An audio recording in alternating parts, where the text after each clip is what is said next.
De most vesz. Na, szóval, köszönjük Zebu a meghívást, újra gyorsan kell elmondanunk, mert valami van. Szóval, az én kihívottjaim Mézes Dorka, akinek a jelen pillanatban kell teljesíteni a tudom mi lesz. Tényleg gyors. És ha nem teljesíti a büntetése, hogy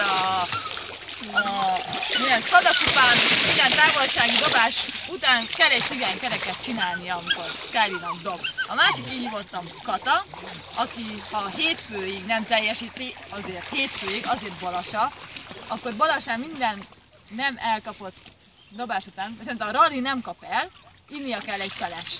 És Zebu, akinek a büntetése, hogyha nem úszik egy élő vízben vagy folyóban. Ja, nem az otthoni kádban.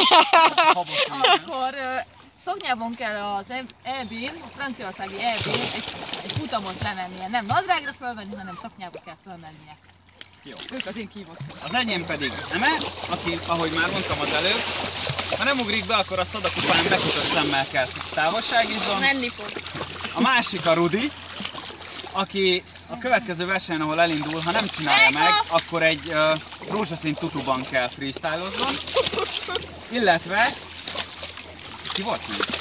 Ádit mondtátok. Igen, Ádi, aki a következő alpári kiskacsás ivászaton, ha nem csinálja meg a mártózást, a következő ivászaton full rózsaszínbe, full rózsaszín make-up-val kell megjelenjen, és az első kört ő fizeti. Mindenre van 48 órátok, kivéve Katának. Menjetek, mert egy percetek van még, és lejár megint a hülye videótok.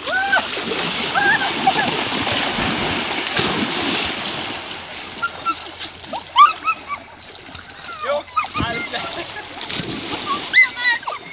Megvan! Itt van! Mennyi, Jányi?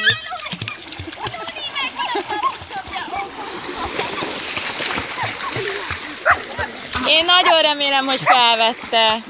Mi van? Miért nem úszhat?